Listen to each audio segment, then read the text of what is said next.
This is the Lone Creator YouTube. We hope this video helps.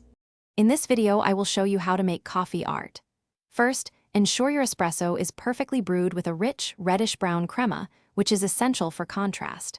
Next, steam your milk to a silky microfoam texture, aiming for a temperature between 140 and 150 degrees Fahrenheit. This consistency is crucial for creating clear designs. Finally, select a wide, shallow cup. This provides the best surface area for your art.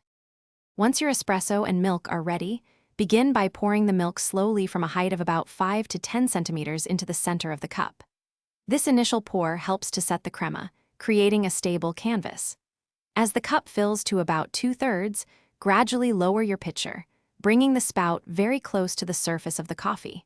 Remember to keep the cup tilted at a 30 to 45 degree angle to maintain control over the milk flow. Now for the fun part, creating designs. To make a simple heart, once the white milk appears on the surface, push the pitcher forward steadily, then quickly pull through the center to form the point. For a rosetta, gently wiggle the pitcher side to side while slowly pulling it backward, creating a leaf-like pattern. If you want more intricate details, a thin tool like a toothpick can be used to etch fine lines or shapes onto the surface. Mastering latte art truly comes down to practice. Focus on achieving consistent milk texture every time, as this is the most crucial element for repeatable designs.